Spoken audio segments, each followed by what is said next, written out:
Mills here. It's great to be back on my results podcast, sharing with you some more tried, tested, proven ways and ideas in which you can grow your business, become more effective, make more money, and so on and so forth. How's that for an introduction?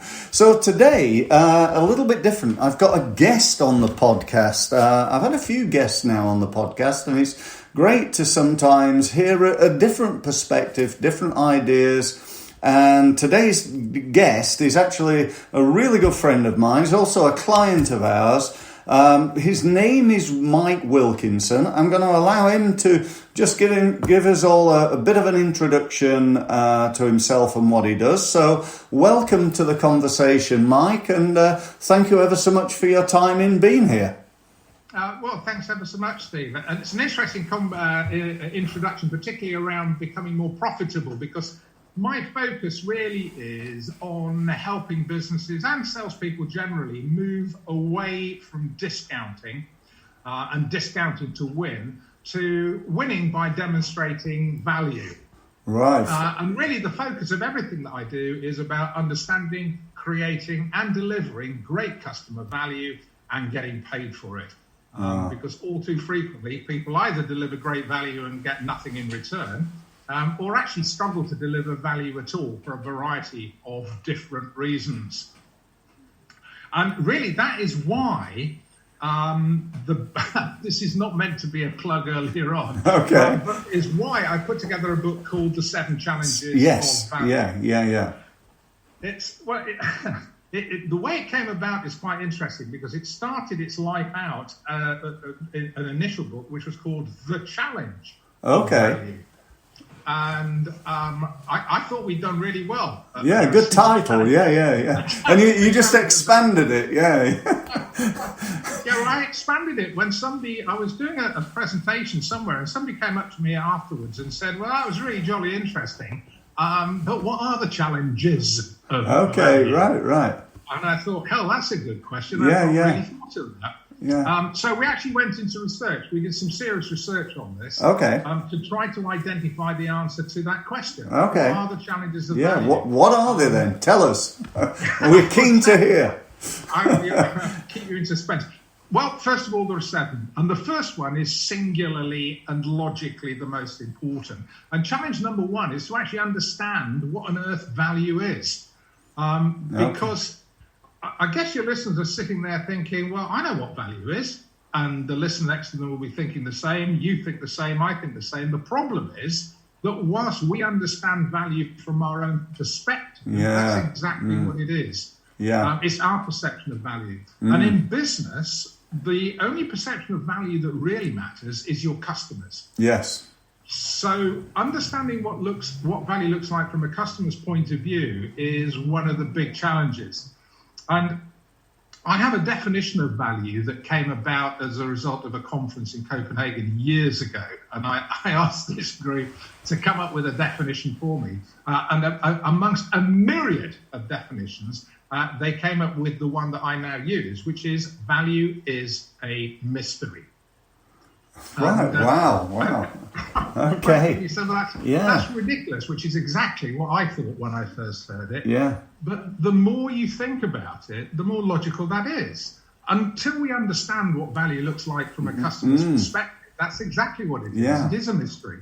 So our job as sellers, and actually as businesses, is to solve the value mystery and understand what are the things that are important to our customers to which they attach some value. Now, knowing that value is a mystery is okay, but actually it doesn't help too much. You need to understand what the component elements of value are. And for that, we invented or developed a tool called the value triad, which clearly we're not got ages to go into all the intricate details. No, sure. No. It's a very, very simple tool to help you not only understand what value looks like from your customer's point of view, but then also communicate your value more effectively when you're in conversation with the customer. So that is challenge number 1. Challenge 2 is accepting the reality that people's perceptions of value constantly change. So once you've actually defined what value looks like from a customer today, that does not mean it's the way it will look in a week's time, a month's time, or whatever. Yeah. So you have to constantly revisit it. And there are all sorts of reasons for that. Budgets change, people change, bosses change, legislation changes. The whole market is in constant change, so you have to keep abreast of what is happening. It's also to do with how you perceive value and where you set your benchmark. For example, very, very briefly, my daughter used to work at a jewellery store, very expensive jewellery store. Yeah. And when she first went there, she was horrified at how expensive the watches were. She thought it was a disgrace that you'd have to pay the minimum price they had was £250 for a watch, which she thought was disgusting. Right. A month later, she was asking me not to let her buy a watch from her shop. And I said, well, how can that possibly, I thought the prices are disgusting. And she said, well, yeah, when I first joined, I thought £250 for a watch was expensive, but now I actually see that it's actually quite reasonable. And the question I asked was, why? Yeah. And the reason why was very simple. On day one, she compared a £250 watch with the £5 watch she was wearing. Yes. £250 is a hell of a lot of money. More. Yeah. A month later, she's comparing that same £250 watch with the £10,000 Rolexes they sell. Yeah. £250 is nothing, really cheap for a watch. Yeah. In that context. And I often wonder, how do your customers benchmark you? Are they benchmarking you against a £5 cheap watch, or are they benchmarking you against a £10,000 Rolex? Yeah. Because it has a huge impact. It's all around perception, isn't it, Mike, really? Absolutely. Yeah. Absolutely. Challenge 3, Steve? Yes, please. You need to make sure you're talking to the right people in your customer. Yeah. I've got lots and lots of examples in real life of people thinking that they were well on the way to making the sale, only to discover that they just weren't talking to the right people. And they need to be aware that there are, and I know there's lots of talk about this, but there are decision makers and there are decision influencers. Yeah. And you need to understand the roles of each of them. Yeah. And never, ever assume that a decision influencer is less important than a decision maker. Yeah. And do you know what, Mike? I will say I've made that mistake many times. Not only, not talking to the right person in the company, but also sometimes to the wrong company, to smaller businesses or, But you're absolutely right with that. A separate conversation altogether. Yeah, but they're the two mistakes I've had. Yeah, whenever I look at an opportunity, there are two questions I ask myself. Number one, do I want this business? Yeah. Because not all business is good business. It may seem that way, but it isn't. Sometimes business is low margin. Sometimes it even costs you money, and they're a devil to deal with. Yeah. So do you want it? And the second question is, can you win it? Yeah. Because if the answer to either of those is no, all you're doing is wasting your valuable time, money, and effort pursuing lost causes. Great advice. But that's a separate one, which actually leads us on to challenge 4, which is about differentiation. You do need to be able to differentiate what you do compared with alternatives your customer might be looking at. Because if you don't have any differentiation, if there's no way you can articulate why your solution is better for the customer than alternative solutions, then the only difference that's worth talking about is price. So you're straight back down to commoditizing what you do and being screwed, which I'm guessing, in broad terms, is not the name of the game. I'm sure you're right. Which, again, there is so much underneath differentiation and all the things that you can do, obviously. But that's something for another day. As is the next challenge 5. Challenge 5 is really interesting. I do occasionally do surveys before I do webinars and things like that. And one of the statements that I have on the survey is, we lose business to our competitors even when we know we have the best solution.